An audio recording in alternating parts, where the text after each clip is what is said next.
আসসালামু আলাইকুম রহমতুল্লাহি ওয়া বারাকাতুহু। নিশ্চয়ই সকল বন্ধুরা ভালো আছেন, সুস্থ আছেন। আমিও আপনাদের দোয়া আল্লাহর শেষ মেহেরবানিতে খুব ভালো আছি। ছোট্ট একটি গল্প দিয়ে শুরু করব। পৃথিবীতে বেকারত্ব সমস্যা দূর করার জন্য যে ভূমিকা পালন করা হয়, এটা হচ্ছে বর্তমান সময়ের সবচাইতে যুগোপযোগী এবং পজিটিভ একটি সিদ্ধান্ত। বন্ধুরা, এক্ষেত্রে বরকতেরও ব্যাপার আছে। আমার জীবনের একটি গল্প দিয়ে শুরু করব। তারপরে আমার পাশে বসে আছে, দেখতে পাচ্ছেন, অনিমেষ দাস ভাই এসেছিল নেত্রকোনা থেকে প্রশিক্ষণ নেওয়ার জন্য। আর 2019 সালের মার্চ মাসের ছাত্র হিসেবে আমার এখানে জয়েন করে। অনিমেষ দাস সে যুব উন্নয়ন থেকে প্রশিক্ষণ নিয়েছিল মোবাইল সার্ভিসিংয়ের, এবং সেখান থেকে প্রশিক্ষণ নেওয়ার পরে সে নিজে এই কাজের সঙ্গে জড়িত হয় এবং পরবর্তীতে সে নিজেই যুব উন্নয়নের প্রশিক্ষক হিসেবে, ট্রেনার হিসেবে কাজ করছে। বন্ধুরা, পৃথিবীতে শিক্ষার শেষ নাই, যার কারণে হাদিসে এসেছে শিক্ষা অর্জন করা ফরজ, যদি সুদূর চীনেও যেতে হয়। বন্ধুরা, শিক্ষার জন্য রাজশাহীতে ছুটে এসেছে নেত্রকোনা থেকে। এটা অনেক দূরের পথ ছিল এবং অনেক ত্যাগ তিতিক্ষার ফলাফল। আলহামদুলিল্লাহ, শুকরিয়া। আমি তাদেরকে চেষ্টা করে থাকি সবসময় ভালো কিছু দেওয়ার। অনিমেষ দাস তার প্রশিক্ষণ শেষে চলে যাবে, যার কারণে শেষ মুহূর্তে সে ইচ্ছা পোষণ করেছিল ভিডিওতে তার নিজের অভিজ্ঞতার কথাগুলো শেয়ার করবে। বন্ধুরা, তার কথা শুনবো, তার আগে আমি ছোট্ট একটি গল্প আপনাদের সামনে উপস্থাপন করি। আমার জীবনে কোনো এক সময় আমি প্রবাসী হওয়ার জন্য খুব চেষ্টা করেছিলাম। তখন আমি বেকার, পড়াশোনার শেষ করতে পারিনি, মাঝামাঝি অবস্থায় ছিলাম, সম্ভবত ইন্টার ফার্স্ট ইয়ার বা সেকেন্ড ইয়ারে। ওই সময় সৌদি আরবের ভিসার জন্য একজন নিকটতম লোকের কাছে কয়েকবার ধর্ণা ধরেছি। আর তারা সবসময় বলতো সৌদি আরবে কাজের পরিবেশ ভালো না, সেখানে গেলে কাজ ভালো পাওয়া যাবে না, সেখানে অর্থনৈতিক সমস্যা, বিভিন্ন ধরনের কজ দেখিয়ে আমাদেরকে ভিসা দেয়নি। পরবর্তীতে দেখা গেল একে একে তার ফ্যামিলির 5টি ভাই চলে গেল বিদেশে, কিন্তু আমি ভিসা পেলাম না। মূলত তখন থেকেই আমার ভিতরে এতটুকু বিষয় জেগেছিল যে পৃথিবীতে যে যাই করুক না কেন, সে চায় না কখনো তার পেশাতে কোনো একজন মানুষ চলে আসুক। যার কারণে আমাদের সমাজে সবসময় পীর মনে করে আমি একাই পীরগিরি করব। মাওলানা যারা বক্তা, তারাও অনেকে মনে করে যে আমি একাই বক্তব্যের জগতে সেরা বক্তা হিসেবে আলোড়ন সৃষ্টি করব। বন্ধুরা, আমরা যারা ব্যবসা করি, ব্যবসায়ীরাও এই ধরনের চিন্তাভাবনায় বেশিরভাগই বিশ্বাসী। যার কারণে আমার মনে হয়েছিল যে আমি যে কর্ম করেছি, যে কর্মে আমি মোটামুটিভাবে স্বাবলম্বী হয়েছি, সেই কর্মটা মানুষের মধ্যে ছড়িয়ে দেওয়ার চেষ্টা করব। আর এই কর্মে যখন আসি আমি, তখন কিন্তু খুঁড়িয়ে খুঁড়িয়ে পথ চলা, ইন্টারনেটের কোনো ধরনের সুযোগ সুবিধা ছাড়াই সামনে এগোতে হয়েছে। অনেকটা পথ অতিক্রম করার পরে যখন হাঁপিয়ে উঠেছিলাম, তখনও কোনো মানুষকে আমি পাশে পাইনি সহযোগিতার জন্য। যার কারণে আমি পরক্ষণে মনে করেছি যে যখন আমি মোটামুটি বুঝতে শিখেছি কাজগুলো, তখন মনে হয়েছে আমার কাছে যে আমি যদি এই কাজটি শুরু করি মানুষকে শেখানোর জন্য, তাহলে হয়তো তাদের জন্য এতটা কষ্টকর বিষয় হবে না। বন্ধুরা, এমন একটা পরিবারে আমার জন্ম, যে পরিবারে অর্থনৈতিক বিশাল ধরনের অ্যাবিলিটি ছিল না, কিন্তু সেখানে সুখ ছিল এবং সততা ছিল। কিন্তু আমি যে পরিশ্রম করেছি, আমি চাই না আমার ভবিষ্যৎ বংশধর, যারা নেক্সট প্রজন্ম আসবে, পরবর্তী প্রজন্ম, তারা এতটা কষ্ট করুক অথবা তারা এতটা খুঁড়িয়ে খুঁড়িয়ে হাঁটুক। আর যার কারণে অত্যন্ত পরিশ্রম করে সামনের দিকে এগিয়ে যাচ্ছি এবং জেনারেশনদের মাঝে কিছু দেওয়ার চেষ্টা করছি। বন্ধুরা, কথা অনেক বললাম। আমার প্রত্যেকটা কথার মধ্যে একটি মেসেজ থাকে, আর সেই মেসেজগুলো আপনারা একটু বোঝার চেষ্টা করলে মনে হয় আমাদের পৃথিবীটা অনেক সুন্দর হয়ে যাবে। এই মুহূর্তে আমরা অনিমেষ তার কথা শুনব। আসসালামু আলাইকুম। আমি অনিমেষ দাস, মোবাইল সার্ভিসিং প্রশিক্ষক, নেত্রকোনা যুব উন্নয়ন অধিদপ্তর সাকুয়া, নেত্রকোনা। আমি গত 2-3 বছর যাবৎ যুব উন্নয়নের সাথে জড়িত, অনেক বছর ধরেই, কিন্তু 3-4 বছর যাবৎ আমি প্রশিক্ষণ দিয়ে আসছি। আমার বারাট্টা থানায় একটা দোকান আছে।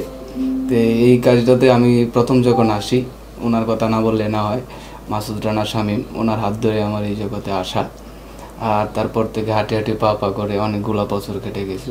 কিন্তু একটা জিনিস আমি অনুধাবন করলাম নিজ থেকেই, যে আমি যুব উন্নয়ন থেকে প্রশিক্ষণ করছি ঠিক আছে, তারপর আমি আমার কাজের মধ্যে দিয়ে প্রশিক্ষকও হয়েছি যুব উন্নয়নের, কিন্তু আসলে বিষয়টা হলো এরকম যে সরকারি বিষয়গুলা একটু অন্যরকমই।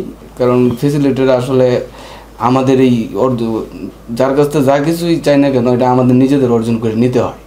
হ্যাঁ, তা এই প্রেক্ষিতে আমি যখন প্রশিক্ষক একজন নেত্রকোনা জেলা লেভেলে আমি প্রশিক্ষণ করাই, তখন আমার সামনে কিছু কিছু সমস্যা উপস্থাপন হলো।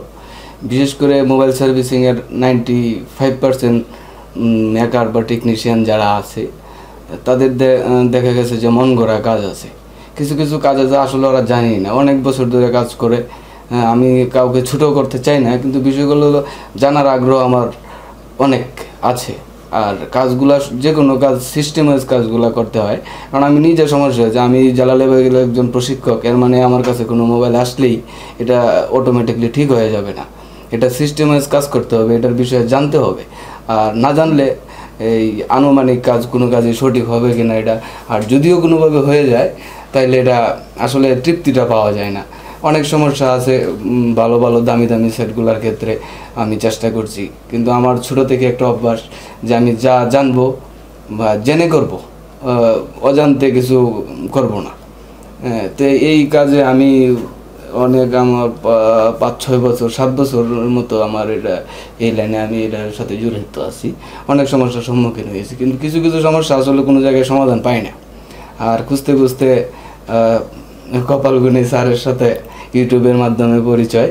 হ্যাঁ, স্যারের সাথে অনেক কথাবার্তা সময় করে আসতে পারি নাই, হঠাৎ করে আসলাম এই রাজশাহীতে। শহরটাও রাজশাহীর নামটাই অনেক, হ্যাঁ, এটা এটা ইচ্ছা ছিল যে আসলে আসবো, আর সত্যি ভালো লেগেছে, ভালো লাগছে, এটাও ঠিক কথা। কিন্তু বিষয়টা হলো আমি আসলে যে কারণে স্যারের কাছে আসা, মূলত আমি নিজে আসলে কিছু শিখতে চাই। কারণ আমার উপরে একটা দায়িত্ব আছে, প্রতিটা ব্যাচে 50 জন করে ছাত্র আসে। আমি নিজেই যদি আমার জানার কৃপণতা থাকে বা আমার একটা জিনিস অজানা থাকে, তা আমি আমার ছাত্রদের কি শেখাবো? আর এটা হয়তো আমাকে সরকার টাকা দেয়, বিশেষ করে আমি সত্য কথা বলতে পছন্দ করি, যে কোনো এটা আমার মুখে বাঁধে না। হ্যাঁ, আমি সরকার থেকে টাকা পাই, আমি প্রশিক্ষণ করাই, কিন্তু আমার আসলে বিবেক অনেক সময় বাধা দেয় যে আমি যে 100% তো আমি আমাদের ছাত্রদের দিতে পারছি না। আর একটা ছাত্র যদি প্রতিষ্ঠিত না হইতে পারে তাহলে এটা অতৃপ্তি থেকে যায়। আর এই কারণেই আমার জানার আগ্রহটা রাজশাহী পর্যন্ত নিয়ে আসছে, শেষ পর্যন্ত আসছি। আর এসে আমার অভিজ্ঞতাটা আমি এইভাবেই ব্যক্ত করতে চাই যে আমি 5-7 বছর ধরে কাজ করি, ঠিক আছে, আমার যে আসলেই যে গ্যাপগুলো ছিল এই গ্যাপগুলো আমি মনে করি রিমুভ হয়েছে, হার্ডওয়্যার সফটওয়্যার সব কিছুই। এবং নতুন একটা কাজ, যেটাকের কাজটা আসলে ডেডবিট রিপেয়ার, অনেক কাজ, এটা একটা বড় কাজ। এটা আসছে এই বিষয়ে কাজটা 6 মাস বা 1 বছর হয় নাই, 2-3 মাস 4 মাস হবে এরকম স্যার না, যে এটার আসলে কিছু কিছু কাজ গোপন থাকে। আর এটার পুনরুদ্ধারে আমি মনে করি বাংলাদেশের মধ্যে একমাত্র আমার স্যারেই আছেন যে এইগুলা নিয়ে কাজ করার বা কিভাবে এইগুলার সমাধান করা যায়, অনেক প্রচেষ্টার ফলে এইগুলা কাজের আমরা সমাধান পাইছি। নাহলে আমরা এই সফটওয়্যার ডেডবোর্ড রিপেয়ার এটা এই পর্যন্ত গিয়ে আমরা এটা আসলে বিষয়টা হচ্ছে কল্পনা ছিল না স্যার, মানে মোবাইল রিপেয়ারিং যে আসলে স্যার বিষয়টা হচ্ছে যে আমি এই জায়গায় গিয়ে ঠেকলাম, আমি এর পরে কি করব, এই বিষয়টা আসলে একটা রাস্তা তো থাকবে, আমি এক জায়গায় গেলে আমার জায়গাটা চিনার আগে প্রয়োজন হয়, নাহলে কারোর সহযোগিতা নিতে হবে, এই লোকটা আমি পাচ্ছিলাম না। যাক, শেষ পর্যন্ত আপনাকে পেলাম, আমরা জিটেকও দেখলাম, কাজ করলাম, এখন ইনশাল্লাহ সবটি কাজ জিটেকের কাজটা অনেকটাই হয়ে গেছে, আর আমরা হাতে কলমে কাজও করছি, আশা করি ভালো কাজ দেখে তো এটা সামনে হলো বিষয়। কারণ প্রশিক্ষণ এইমাত্র শেষ হয়েছে, হাতে কলমে আমরা দেখেছি সব কিছু করছে, দোকানে বসে আশা করি কাজগুলো সম্পাদন করতে পারবো। আর একটা বিষয় হলো আমি আমার থানা হলো বারাট্টা থানায়, দোকানটা আমার বারাট্টায়। আর আমার একটা ইচ্ছা ছিল যে বিশ্বমানের মোবাইল যে সেবাটা এটা আমি আমার এলাকায় নিজে থেকে দেবো। আমি মার্কেটিংয়ে চাকরি করতাম, 7 বছর চাকরি করছি, এটাও অনেক টাকা পয়সার হিসাব কিতাব ছিল। আর মোবাইল জনিত কারণে আমি এই লাইনে আসছি, একটা মোবাইল সমস্যা নিয়ে। তাই আশা করি 12টাতে আমি বিশ্বমানের সেবাটা দিতে সক্ষম হব। আর স্যারের যদি দোয়া করেন, আমার মনের যে আশা যে আমি একটা জায়গায় পৌঁছাবো, একটা ইচ্ছা ছিল, আমি মনে করি যে এই স্টেপটার দ্বার প্রান্তে আপনারা দোয়া করবেন। আর স্যারের দোয়া নিতে আসছি মূলত কারণ নিয়ে, এটা স্যার আমার জন্য দোয়া করবেন, এই বলে আমি আমার শেষ করছি। ভালো থাকবেন সবাই। আমরা অনিমেষ দার কথা শুনলাম, সুন্দর কথা বলে, যেহেতু নিজেও শিক্ষক মানুষ। এটাই ভালো লাগা যে আসলে সে বুঝতে সক্ষম হয়েছে যে তার ছাত্রদের জন্য আরও কিছু জ্ঞান অন্বেষণ করতে হবে। বন্ধুরা, আমরা অনেক সময় নিজে ছোট হতে চাই না, মনে হয় যে আমি কারো কাছে জানতে চাইলে আমরা ছোট হয়ে যাব। শিক্ষার কোনো শেষ নেই, শিখতেই হবে কবর পর্যন্ত। আর সে প্রচেষ্টা চালিয়ে যাচ্ছে অনিমেষ, আর আমিও এখনও শিখছি, অনিমেষ দাও শিখছে। আর তার ছাত্ররা আগামীতে আরও ভালো কিছু পাবে, এই প্রত্যাশায় আজকের মতো শেষ করছি। সকলে ভালো থাকবেন, সুস্থ থাকবেন। আসসালামু আলাইকুম ওয়া রাহমাতুল্লাহি ওয়া বারাকাতুহু।